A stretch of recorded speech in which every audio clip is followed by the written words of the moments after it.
अच्छा, दो शब्द हैं, संग और साथ। क्या बात है। साथ होना अलग बात है, संग होना अलग बात है। तन से किसी के आसपास रहना साथ रहना है, और मन से किसी के पास रहना संग रहना है। क्योंकि संस्कृत में संग आसक्ति को कहते, संगात संजायते कामः, और संग इसका नाम ही आसक्ति, जो आसक्ति है, कभी भी आ सकती है, कैसे भी आ सकती है, कहीं से भी आ सकती है, आसानी से आ सकती है, पर मुश्किल से जा सकती है। तो श्री सूरदास जी की वाणी है, छाड़ी मन हरि विमुखन को संग। उसका अर्थ है कि साथ भले ही बने रहे हरि विमुख, पर मन का संग उनसे नहीं होना चाहिए। देखो, साथ मिलता है भाग्य से और संग होता है भाव से।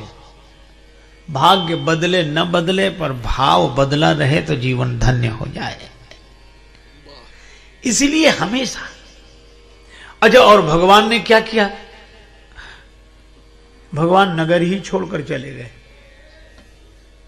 प्रभु ने कहा कि हम कुछ करते नहीं हैं। सत्संग ने बुलाया तो आ गए, कुसंग ने कहा जाओ तो चले गए। पर इस कुसंग को बदलेगा कौन? सत्संग ही। इसीलिए गुरु जी ने कहा कि कुसंग के कुप्रभाव को मिटाने के लिए संत की ही आवश्यकता है, सत्संग की ही आवश्यकता है। गुरु बुलाए पठये दो भाई, यह है। अच्छा, अब भगवान की लीला हमारे जीवन को कैसे निर्मल बनाती है? अनेक प्रसंग पर आज एक प्रसंग से हम लोग इस पर विचार करें, चिंतन करें।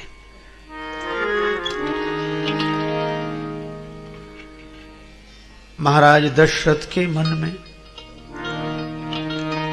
एक विचार आया, और वह भी क्यों आया? राजसभा रघुराज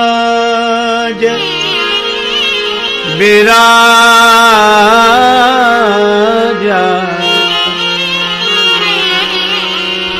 राजसभा रघुराज विराजा,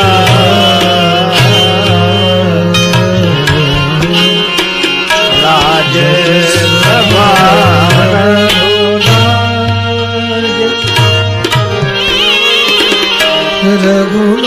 रघुनाथ रघुराज विराजा,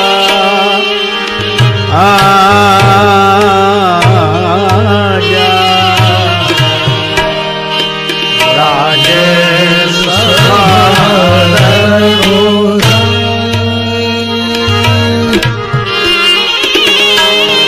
रघुराज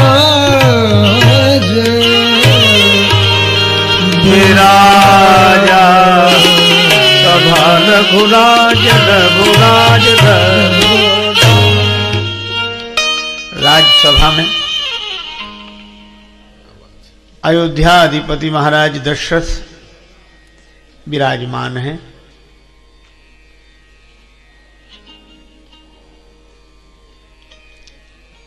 दरबारी जन विराजमान हैं। अच्छा, सभी प्रशंसा कर रहे हैं। अयोध्या नरेश महाराज दशरथ जैसा सौभाग्यशाली कोई अन्य नहीं है।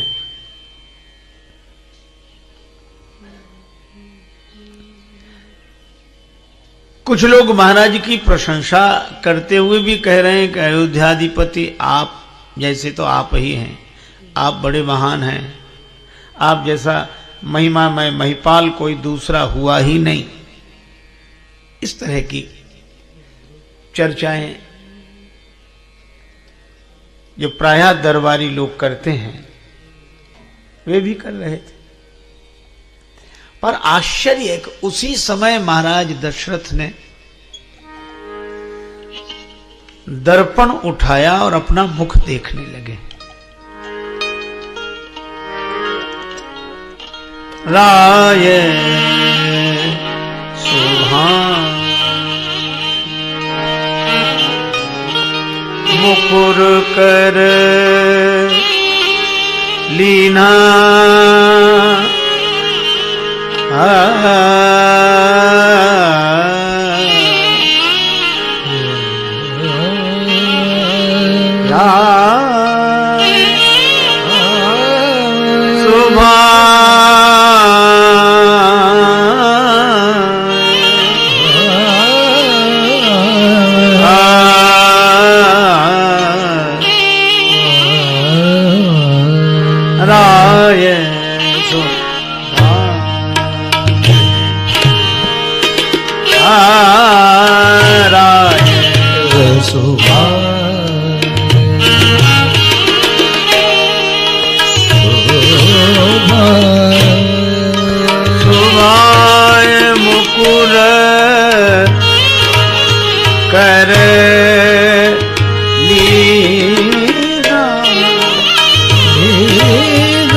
महाराज दशरथ ने दर्पण लिया और अपना मुख देखने लगे।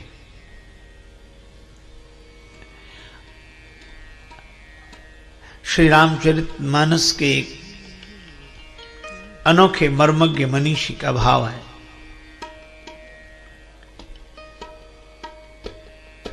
कि दर्पण दरबार में सिंहासन पर बैठकर देखना यह शिष्टाचार के अनुरूप आचरण तो नहीं है।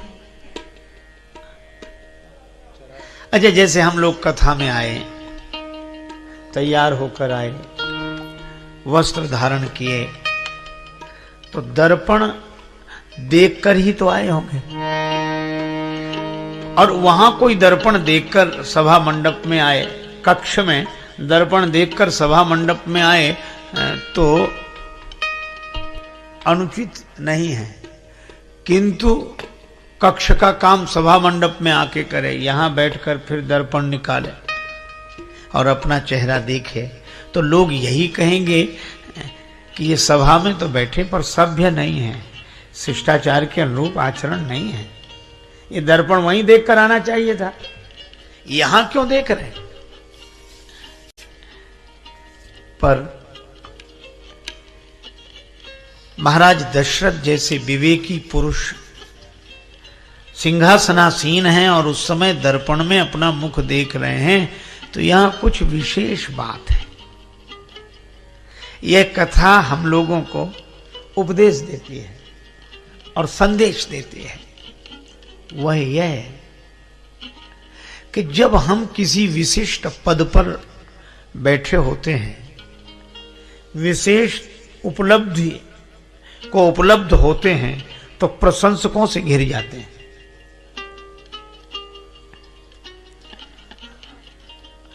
विशेष व्यक्ति की प्रशंसा भी विशेष होती है। दशरथ जी सिंहासन पर बैठे हैं तो सभी प्रशंसा कर रहे हैं कि आप जैसा कोई राजा नहीं, आप जैसा कोई राजा नहीं। अच्छा, उसी समय दशरथ जी दर्पण देखते हैं। इसका अर्थ यह है कि हम किसी विशेष पद पर बैठे हों और प्रशंसकों से घिरे हों, उस समय विचार के दर्पण में अपना चेहरा अवश्य देखना चाहिए कि यह प्रशंसा सही हो रही है कि गलत हो रही है, यह प्रशंसा सत्य है या असत्य है। और सही बात, अच्छा दर्पण भी तब देखा जब बैठे हैं सिंहासन पर, तभी, क्योंकि तभी तो प्रशंसा हो रही है। अच्छा, जब बैठे हो तभी तो देखना चाहिए, और जब उतर जाएंगे तब तो दूसरे ही दर्पण दिखा देंगे, फिर हम क्या दर्पण देखेंगे। और दशरथ जी ने दर्पण देखा, हम लोगों को क्या संदेश मिला? हमारी भी बड़ी महिमा गाई गई। महिमा तो यही गाई जाती है, देव दुर्लभ शरीर। यह तो प्रशंसा जो हो रही ठीक है, पर हमें भी तो विचार के दर्पण में अपने जीवन को देखना चाहिए। क्या इस प्रशंसा के अनुरूप हमारा मानवोचित आचरण है? क्योंकि प्रशंसा वाले तो प्रशंसा करते ही रहेंगे।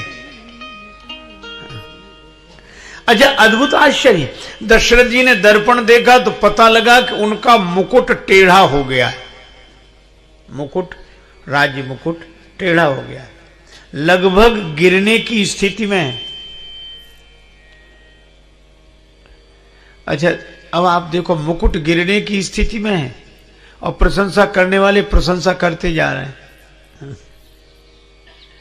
प्रशंसा करने वालों का तो काम है प्रशंसा करना, विचार करने की उन्हें क्या आवश्यकता। मुकुट टेढ़ा हो चाहे सीधा, ये तो मुकुट जब तक गिर ही नहीं जाएगा तब तक प्रशंसा ही करते रहेंगे। जब तक मुकुट गिर नहीं जाएगा तब तक प्रशंसा करेंगे, फिर जिसके सिर पे मुकुट आएगा उसकी प्रशंसा करेंगे। इसमें तो स्वयं ही विचार करना होता है। और दशरथ जी ने देखा कि मुकुट टेढ़ा हो गया है। अच्छा, जब मुकुट तनिक टेढ़ा हुआ तो श्रवण समीप भय स्थित केसा, महाराज श्री दशरथ ने अपने श्रवणों के पास में श्वेत केश देखे, सफेदी दिखी। दशरथ जी को लगा कि ये बाल उपदेश दे रहे हैं। इसका आशय यह है कि जिन्हें उपदेश लेना होता है वे बाल से भी ले लेते हैं, बाल से भी ले लेते हैं, और जिन्हें नहीं लेना हो वो वृद्ध से भी कुछ नहीं सीख पाते हैं।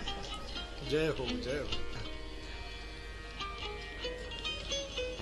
एक महात्मा एक गांव से निकले तो ऐसे ही भ्रमण करते जा रहे थे। परिचित लोग रहते थे उस गांव में। तो गांव का एक वृद्ध व्यक्ति अपने पौत्र को गोद में लेकर दुलार कर रहा था और पौत्र बीच बीच में कहता बाबा बाबा। तब तक वो संत जी निकले तो उस व्यक्ति ने कहा कि महाराज प्रणाम, बड़े भाग्य आपके दर्शन हुए, हमें भी कुछ उपदेश करो, जीवन का कल्याण हो। महात्मा बोले उपदेश तो ये तुम्हारा पौत्र ही दे रहा है। पौत्र क्या कह रहा महाराज, ये तो कुछ बोल ही नहीं पाता।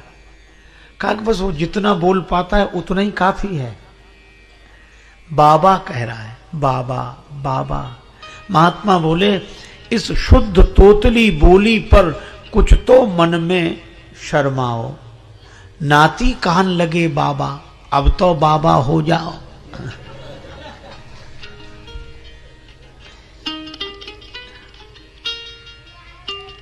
महात्मा जी ने सोचा कि मैंने ऐसी अचूक बात कही है कि इस पर अवश्य प्रभाव पड़ेगा, पर वह आदमी भी कम विचित्र नहीं था।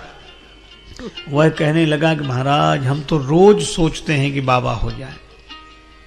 जब जब ये पौत्र गोद में आता कहता बाबा बाबा, तो लगता है कि बाबा हो ही जाए, फिर होते क्यों नहीं हो। कहा कि महाराज दूसरी कठिनाई है, जब जब हम बाबा होने की बात सोचते हैं पौत्र की तोतली बोली से प्रभावित होकर, तभी बेटी का बेटा गोद में आ जाता है। वो कहता नाना नाना नाना। तो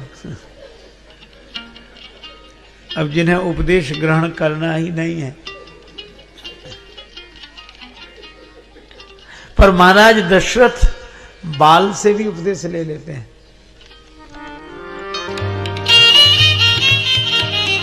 कानों के पास सफेद बाल हो रहा है।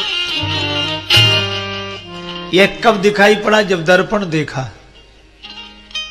और दर्पण का अर्थ है विचार। जब हम विचार करते हैं तो शरीर की नश्वरता दिखाई देती है।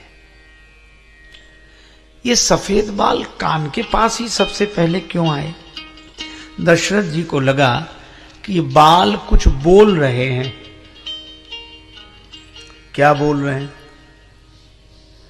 इन श्वेत केशों के माध्यम से वृद्धावस्था ही उपदेश दे रही है। यह बाल यह बोल रहे हैं कि दशरथ जी, हम तब भी बाल थे जब तुम बाल थे, हम तब भी बाल थे जब तुम बाल थे। तुम वृद्ध हो गए हो, हम अभी भी बाल हैं। तुम वृद्ध हो गए हो, हम अभी भी बाल हैं, लेकिन एक अंतर तो है, क्या? तब हम काले थे, अब हम सफेद हो गए हैं। हमने तो अपना रंग बदल दिया है, पर दशरथ तुम अपना रंग कब बदलोगे?